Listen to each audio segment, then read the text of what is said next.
Viewers all over the world,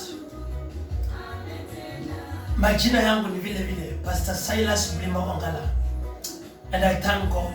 Nashukuru Mungu kwa kunifikisha masaa haya usiku wa leo. Niko hapa na my son Jay, na usiku wa leo nataka kufundisha kuhusu ndoto. Nataka kufundisha kuhusu ndoto. Na nitakwambia mtazamaji, unastahili kuwa na mtu wa kutabiri katika maisha yako. Mtu wa kutabiri katika maisha yako, na sio mwingine, ni baba wa kiroho. Maana vinywa vya watumishi vimepewa uweza na mamlaka. Kwa hivyo mtumishi wa Mungu atakapotabiri aseme kwa maisha yako hili litendeke, kwa maisha yako hakuna delay, kwa maisha yako hakuna kuteseka tena. Hilo neno ukiliamini na kulihifadhi, mtazamaji, litakuwa. Unahitaji baba wa kiroho wa kutabiri jambo katika maisha yako, yule atakayetabiri ndani ya anga yako. Kwa hivyo usiku wa leo nataka niongee kuhusu ndoto, dedication ya ndoto. Mungu hutimiza mambo yake kupitia ndoto. Shetani alijua uwezo wa ndoto. The sense of this man, huyu mtu ambaye anaitwa Satan, huyu mtu ako na kingdom yake, na huyu mtu anapofanya mambo yake, anafanya mambo yake kwa kufuata mfano wa Mwenyezi Mungu. Na nikimaliza kufundisha kuhusu ndoto, ama Roho wa Mungu akiniongoza ni kuombea wakati naendelea kuteach, nitaomba. Sababu kuna watu wanapitia katika mapigo ya ndoto. The second, nataka nikuambie, trust Jesus Christ. Amini Yesu Kristo. Amini damu ya Yesu msalabani. Amini damu ya Yesu itakuosha. Amini damu ya Yesu itakukomboa. Amini damu ya Yesu itakusamehe. Tumia jina damu ya Yesu. Tumia jina Yesu Kristo. Tumia jina nguvu za Yesu Kristo. Utaona Yesu. Utaona vile Yesu anafanya. Utaona vile Yesu anatenda. Nataka niombe na wewe kwa ajili ya kufungua kipindi, na nitaanza kukufundisha moja kwa moja. Na kama kuna ndoto uliota mbaya, basi utanifuata kwenye ukurasa wangu, niulize niliota hivi, nitakupatia maana ya ile ndoto ambayo uliota. Na kuna watu nitakupatia mifano yao ambayo katika Bible, although sitakupatia hayo maandiko because of time, kwa sababu ya wakati sitakupatia hayo maandiko, lakini ukiniuliza baadaye ninaweza nikakupatia maandiko. Baba, katika jina la Yesu Kristo, namleta mtazamaji mikononi mwako, namleta msikilizaji mikononi mwako, naleta huyo partner mikononi mwako. Baba, mfungue masikio ninapoenda kufundisha kuhusu ndoto, aweze kupata ufahamu. Asante mwana Mungu aliye hai, kwa sababu umeshuka na kutenda, na ni kwa jina takatifu nimeomba na kuamini, amen. Asante. Ndugu mtazamaji, nataka kufundisha kuhusu ndoto, and I want to tell you this. Shetani anajua uwezo wa ndoto. Kuna watu wakiwa wamelala, shetani anakuja kuwa dedicate na ndoto ambazo ni mipango michafu ya mwovu shetani. The same God, watumishi wa Mungu tunaamini, mtu akikwambia ndoto ni ushetani, huyo mtu ni mrongo. Huyo mtu ni mrongo. I tell you, huyo mtu ni muongo. Ndoto iko kwa Bible. Manabii walifuata ndoto. Mungu aliongea na mitume kupitia ndoto. Mungu aliongea na manabii kupitia ndoto. Kina Paulo wanaota ndoto. Kina Petro wanaota ndoto. Kina Musa Mungu anaongelesha kwa ndoto. Daudi wanaongelesha kwa ndoto. Kina Ayubu, kina Amos waliongeleshwa kwa ndoto. Ndoto utoka kwa Mwenyezi Mungu. Ndoto ni Mungu mwenyewe. Na ukisikia mtu ana reject kile ambacho ameota, huyo mtu ako taabani. Na kama umekuwa unaota ndoto na hauna baba wa kiroho wa kukutafsiria, ndio nikakwambia unahitaji baba wa kiroho. Hata Samueli baba alimtokea. Kuna mambo Mungu aliongelesha Samueli kupitia ndoto, na kuna mambo Jehova aliongelesha Samueli live. Sikia hapa, maana nimekuwa nikisikia, sijakuja kubishana na mtu, but nimekuja kucorrect. Nimekuja kucorrect mahali ambapo watu hawaelewi. Because kile kitu najua, mshirika, maana ya mshirika amepewa pastor amfundishe na afuate vile pastor anavyo muongoza. Kwa hiyo nataka uone vile Mungu anaongea. Kwanza ningeomba tuangaliwe kile kitabu cha Matendo ya Mitume. Matendo ya Mitume 2 kuanzia 17. Naongea, timu yangu inasema umuhimu wa ndoto. Umuhimu wa ndoto. Hata shetani anaweza kukudedicate, anaweza kukufunga kupitia ndoto. The same God, Mungu anaweza kuongea suluhisho la maisha yako kupitia ndoto. Mungu anaweza fichua siri ya maadui kupitia ndoto. Mungu anaweza kupatia ufunuo wa mtu kupitia ndoto. Haleluya. Bwana asifiwe. Basi wacha tuangaliwe kile kitabu cha Matendo ya Mitume. Maana Matendo ya Mitume ni kitabu ambacho kiko katika Agano Jipya. Haleluya. Ni kitabu ambacho kiko katika Agano Jipya. Na hii ni maneno ya Mungu. Ni maneno ya Yesu. Ni maneno ya Roho. Sio maneno ya Pastor Ongala. Hapana. Sio maneno ya Pastor Bulimo. Hapana. Ninapenda sana kufuata mambo ya Mungu. Tusome hapo. Nitasoma katika kitabu cha Matendo ya Mitume 2:17. Nitasoma kwa uwezo wa Bwana. Soma. Itakuwa siku za mwisho. Itakuwa siku za mwisho, asema Mungu. Sikia. Maandiko yanasema katika kitabu cha Matendo ya Mitume, itakuwa ni siku za mwisho, asema Mungu. Bible haijasema asema Pastor Silas. No, asema Mungu. Twende. Nitawamwagia watu wote. Nitawamwagia watu wote Roho yangu. Roho yangu. Huyu ni Mungu mwenyewe anaapa kwa kinywa chake. Siku za mwisho nitawamwagia watu wote Roho yangu. Na wana wenu na binti zenu. Yaani hata watoto wa kiume kwa wasichana. Na wana wenu na binti zenu watatabiri. Somebody, ukiona mtoto ana prophesy sai, jua ni maneno Mungu aliongea. Ukiona mtoto anatabiri, jua ni maneno Jehova aliongea. Na katika kitabu cha Matendo ya Mitume, Matendo ya Mitume 2:17, ya kwamba watatabiri. Watoto wetu watatabiri. Ukiona mtoto wako ako na kipawa cha kutabiri, wacha aende atabiri. Kuna watu wana reject unabii, lakini nataka ujue roho ya unabii sio roho ya mtu binafsi. Roho ya unabii ni roho kutoka kwa Mungu. In Jesus name. Bwana asifiwe. In Jesus name. Unastahili kuwa na mtu wa kutabiri katika maisha yako. Haleluya. Na injili yangu inaongea kuhusu ndoto, umuhimu wa ndoto. Endelea. Nitaendelea kwa uwezo wa Bwana. Na vijana wenu wataona maono. Vijana wataona maono. Twende. Na wazee wenu wataota ndoto. Wataota ndoto. My point. Na wazee wataota ndoto. Kama Mungu alisema wazee wataota ndoto, vijana wataona maono, mabindi na wana wetu watatabiri. Somebody. Haya mambo yanastahili yao yanaendelea sasa. Wazee wanastahili kuota ndoto. Walete ndoto zao kwa watumishi wa Mungu watafsirie. Walete ndoto zao ili kanisa la Mungu liweze kujengwa.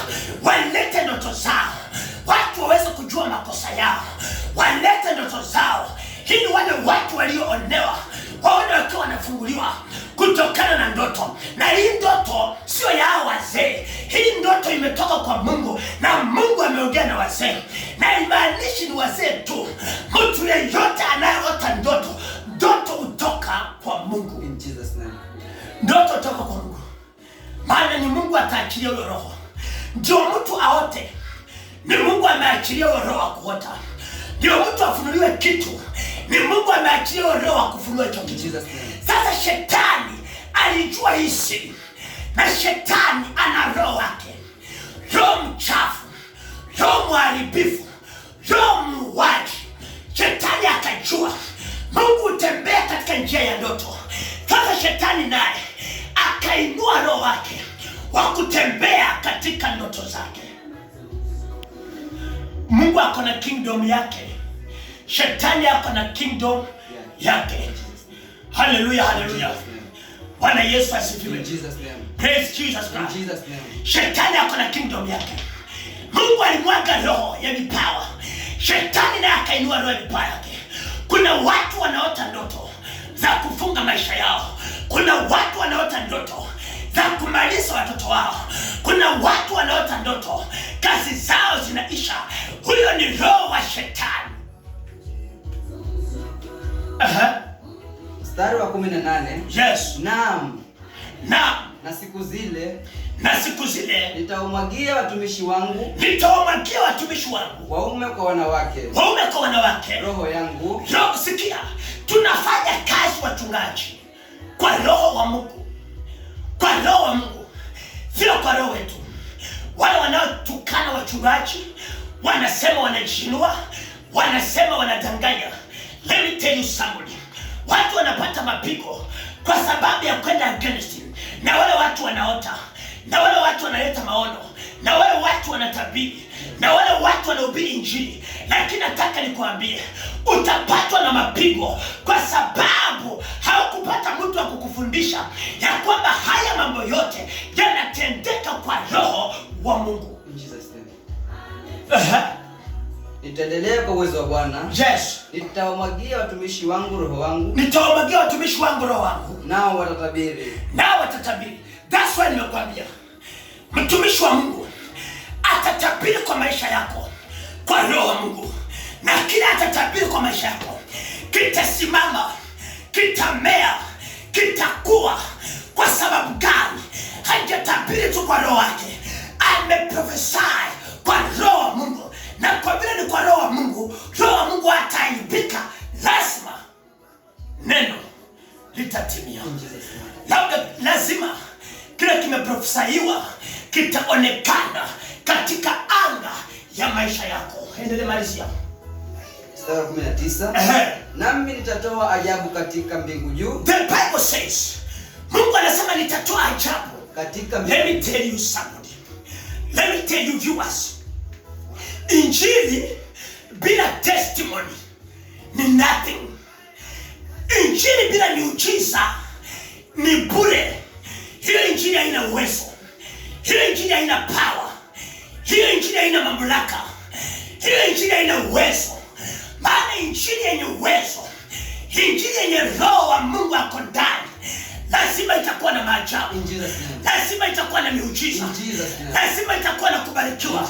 Lazima itakuwa na kuinuliwa.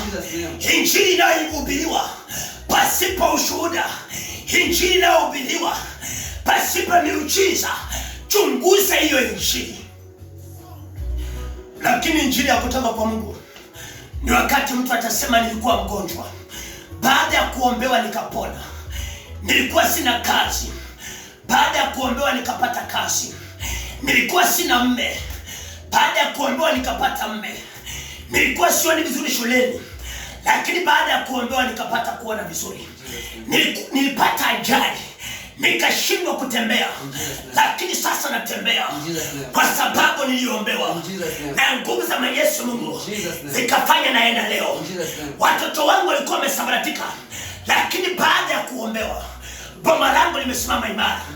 Ulevi ulikuwa umetawala boma langu, lakini baada ya kuombewa watoto wangu waliacha ulevi, mume wangu aliacha ulevi. Injili pasipo miujiza haina roho wa Mungu. Continue. Nitaendelea kwa uwezo wa Bwana. Endelea.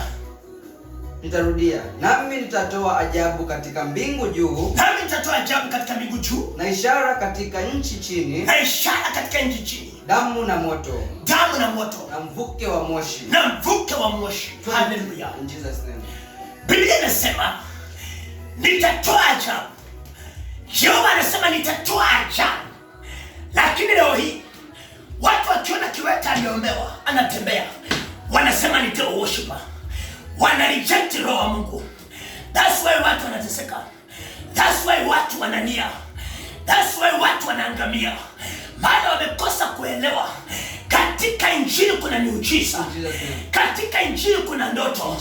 Katika injili kuna nabii. Kwa sababu ya nguvu za Mungu. Na huyo ni roho wa Bwana. Mtu alikuwa azai, ameombewa anazaa. Watu wanaweza kusema alienda kwa kanisa la mapepo, alienda kwa kanisa la mashetani. Nataka nikuambie, roho wa Mungu ni wa miujiza, roho wa Mungu ni wa maajabu, roho wa Mungu ni wa uweza. Na profesa katika maisha yako, wewe unayenisikiliza, ona miujiza. Wewe usiye na kazi, pokea kazi sasa. Wewe ambao umeenda kwa daktari, akasema uko na uvimbe ndani ya tumbo lako, uvimbe unakauka, uvimbe unaondoka, tumbo lako linafunguliwa, growth inaondoka, growth inaondoka ndani ya kizazi chako. Wewe ambaye ni mama, unatokwa na damu, damu ya isimami, damu ya isimami kwa kinywa cha unabii, kwa neno la kiunabii. Natabiri hapo ndani ya tumbo lako, natabiri hapo ndani ya tumbo yako. Nasema kwa jina la Yesu, hiyo damu isimame, legelewa na damu ya kawaida. Hiyo damu isiyo ya kawaida, nasema isimame kwa pumzi ya Jehova, kwa roho ya Jehova aliyoiweka ndani yangu. Wewe usiye na kazi, pokea kazi hiyo kwa jina la Yesu. Ninajua ya kwamba tangu corona ilipotokea imezuia mambo mengi sana, lakini nataka nikwambie, wakati serikali inaenda kutangaza iseme ya kwamba corona imeisha, watu warudi kwa kazi zao. Nasema kwa jina la Yesu, natabiri kwa roho wa Mungu, maana maandiko imenipa uwezo wa kutabiri. Nasema ya kwamba corona inapoisha, corona inapoisha, biashara yako utauza zaidi vile ulivyouza. Kazi yako utapata kibali zaidi kuliko vile ulikuwa. Hey, receive in the mighty name of Jesus Christ. Receive in the mighty name of Jesus Christ. Injili sio na miujiza, ni bure. Hata mimi hapa the power, Mungu anaenda kunitumia kwa njia ya ajabu. Maana nimeona kansa ikipona, nimeona ukimwi ukipona, nimeona presha ikipona, nimeona ugonjwa wa moyo ukipona, nimeona pumu ikipona, nimeona viwete wakitembea. Na ninajua Yesu atafanya, maana hiyo roho ameiweka ndani yangu. Hallelujah.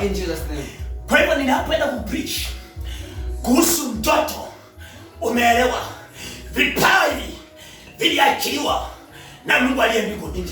Vipawa hivi tutavifanyia kazi kwa roho wa Mwenyezi Mungu. In Jesus name. Tutaangalia katika kitabu cha Ayubu.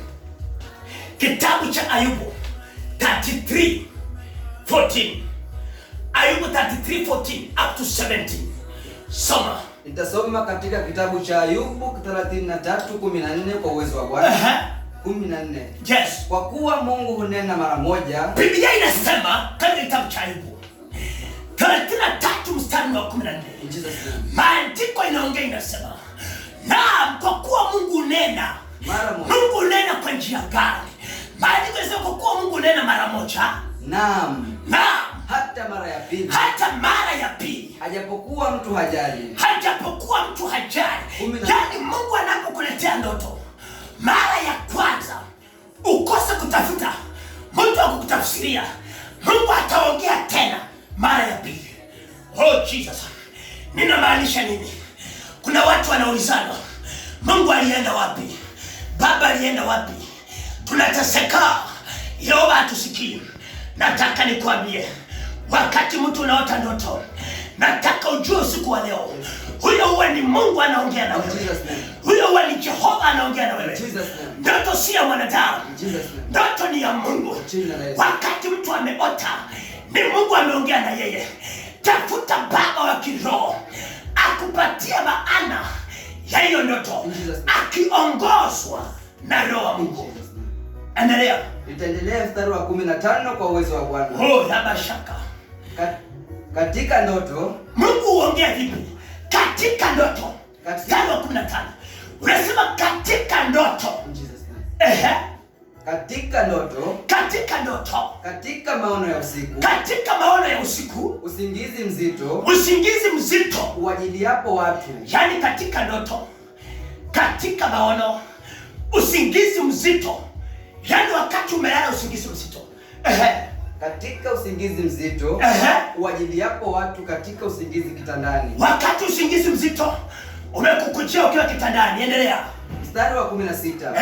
Ndipo kuyafunua masikio ya watu. Ndipo Mungu anakuja anafunua masikio ya mtu. That's why unakuta mtu amelala lakini akiamka anasema, niliota fulani akiniambia hivi, niliota sauti ikiniambia hivi, niliota sauti ikinena nifanye hivi. Ni kwa sababu gani? Ni nani alikufunua masikio ukaweza kushika mambo hayo ambayo unayaota wakati haujielewi? Alikuwa ni Jehova. Mungu hutembelea watu wakati wamelala. Mungu anaongea na watu wakati wamelala. Naongea katika ulimwengu wa roho. Naongea katika ulimwengu wa kiroho. Naongea na nguvu za Roho Mtakatifu. Naongea na power ya Jerusalem ya mbinguni. Naongea na authority niliyopewa na baba yangu. Wewe ambaye umekuwa ukiota unakimbizwa na mapepo, hiyo ni covenant ya shetani katika ndoto zako. Umekuwa ukiota usiku unalala na wanawake, hiyo ni shetani. Umekuwa ukiota usiku na wanaume wa kuzimu, spiritual husband, spiritual women, ni maroho ya shetani, ni dedication ya shetani. Ni shetani anakuja kuondoa uzazi ndani yako. Ni shetani anakuja kuondoa marriage katika maisha yako.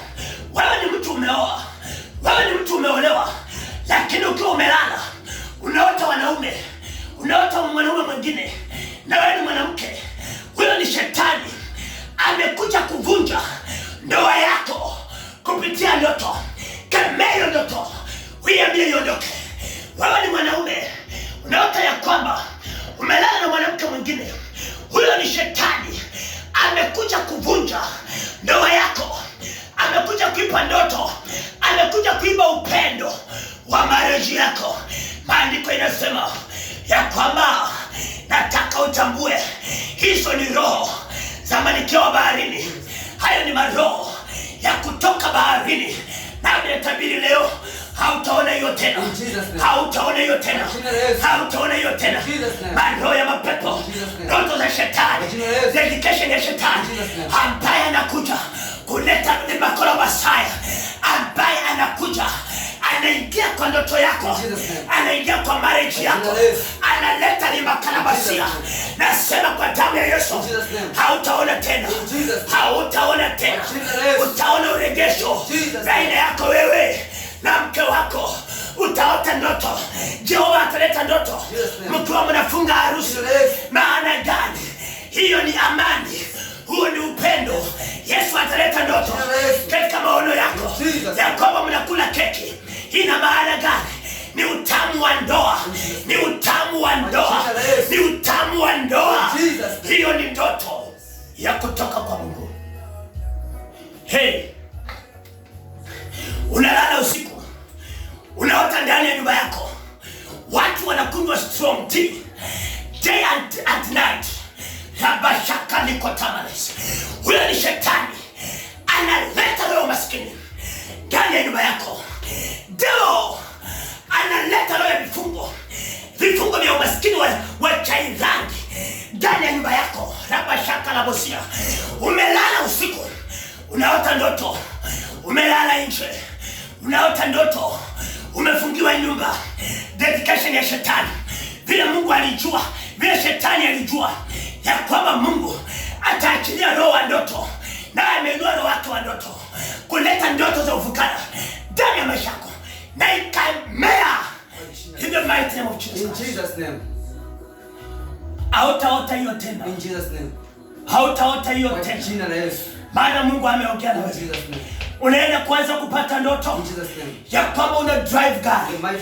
Wakati unaota ndoto kwamba unaendesha gari, huyo ni Mungu anafanya agano na wewe. Na nitakudhibitishia, kudhibitishia. Wewe ni Mungu anafanya agano na wewe. Ni Mungu anakuonesha ya kwamba nyota yako ni kubwa. Wewe ni mtu wa kudrive gari. Nyota yako ni kubwa. Wewe ni mtu wa kukaa kwenye mazuri. Wakati unaota ndoto, unaishi kwa estate. Unaishi kwa nyumba nzuri. Nyumba iko na tiles. Wewe ni Mungu anafanya agano na wewe. Na atatimiza hizo ndoto. Na vile Mungu hutimiza ndoto, ndivyo shetani anakuotesha ndoto, naye hutimiza hizo ndoto. Kama hujapata baba wa kiroho atakaye simama kwa nafasi kukemea ndoto mbaya uliota, kupinga hiyo ndoto mbaya uliota, shetani ataitimiza. Na ndoto zote zinakuja usiku. Raita kwa basi zinakuja usiku. Na kemea hiyo ndoto. Umekuwa ukisumbuliwa na ndoto, unafuatwa na nyoka. Ukisoma katika kitabu cha Ayubu, Biblia inasema ya kwamba mali yenu iliyomeswa na nyoka, mali zenu ambazo zinakaa katika matumbo ya manyoka, manyoka yatatapika kwa sababu ya jina la Mungu. Wewe ambao umekuwa ukiota nyoka, umekuwa ukiota kufutwa kazi, unaota nyumba inakuangukia, unatembea kwa maji machafu, umebebwa na maji, unashuka ndani ya kisima, bahari imekubeba, milima inakuangukia, unapanda juu ya milima, leba ya karabosia. Hiyo covenant ya shetani ambaye anataka kutimiza kwako, na ikemea kwa jina la Yesu. Na iondoe kwa jina la Yesu. Na ipiga kwa jina la Yesu. Hautaiona tena. Ndoto ya maskini. Na ilani kwa jina la Yesu. Ndoto ya magonjwa. Na ikemea. Be free. In Jesus' name. Be healed. In Jesus' name.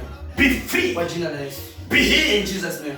Be free. In Jesus' name. Be healed. In Jesus' name. Be free. Kwa jina la Yesu. Be healed. Jesus' name. Be healed. Jesus' name. Because wakati naendelea kupreach, viewers, katika ulimwengu wa roho, ninaona mama ameenda kwa dokta. Dokta amemwambia katika kizazi chake kuna nyama imemea. Ninaona wewe mama, wakati unalala usiku, unasikia kitu inakuvuta kuanzia kwa moyo mpaka hapa chini ya kitovu. Jehova ananipatia hiyo katika ulimwengu wa roho. And I want to pray. Nataka niombe kwa hiyo gonjwa. Naomba kwa ajili ya hiyo tumbo. Na prophesy. Na declare power. Natangaza uponyaji. Hiyo nyama irudi mahali toka. Irudi mahali toka. In the mighty name of Jesus. Uponyaji umeshuka. In Jesus' name. Uponyaji umeshuka. Kwa jina la Yesu. Nenda kwa daktari akupime tena. Atakwambia hakuna. Atakwambia hakuna. Atakwambia hakuna. In the mighty name of Jesus Christ. Wakati niko ndani ya ulimwengu wa roho, Mungu anaweza kuninenea kwa msikilizaji ambao unanifuatilia. Kila ambacho kinakula maisha yako. Mama, umeponywa. Umepoteza pesa nyingi sana, lakini Jehova anakuregeshea. Umeponywa. Daktari anashangaa mahali ambapo Mwenyezi Mungu anakutoa. Endelea na mafundisho. Endelea na maandiko. Hey, rabashaka la bosia. Endelea. Nitarudia mstari wa 16 kwa uwezo wa Bwana.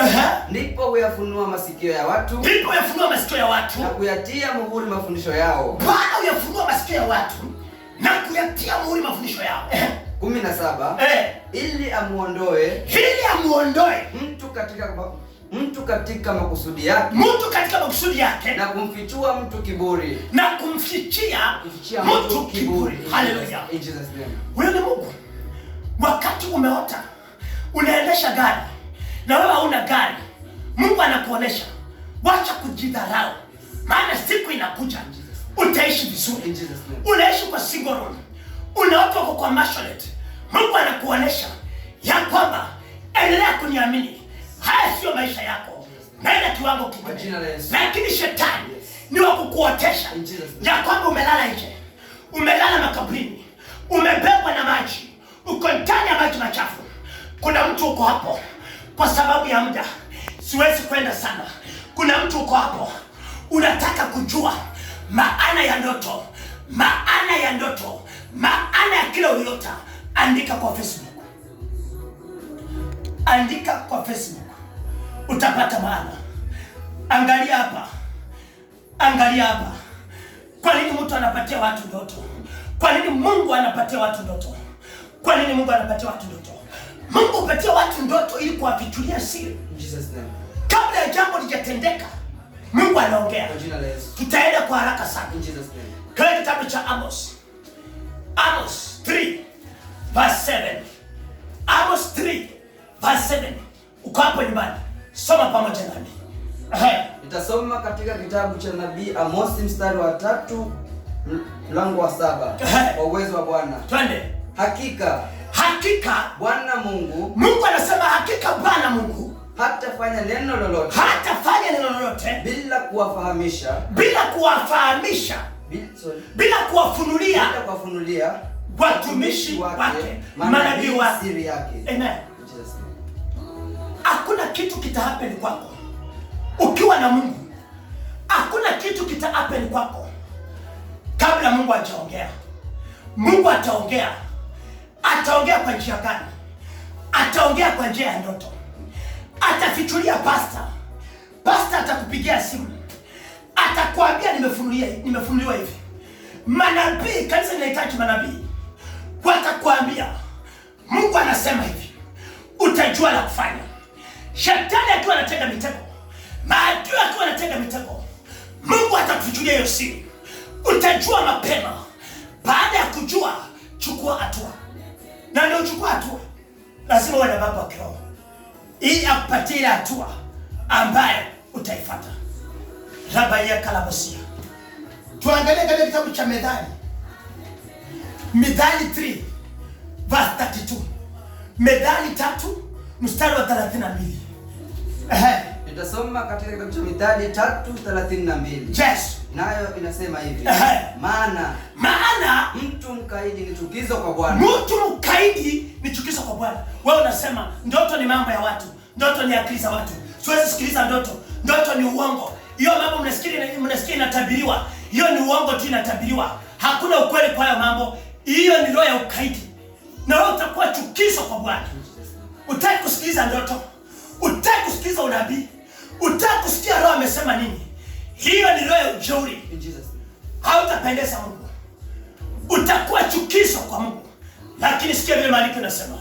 Bali siri ya Mungu ni pamoja na wanyofu. Wewe uliyekubali Kristo, wewe uliyemkiri Kristo, hakuna kitu kitatendeka kabla Mungu haja kufunulia. Hautaanguka kwa mtego.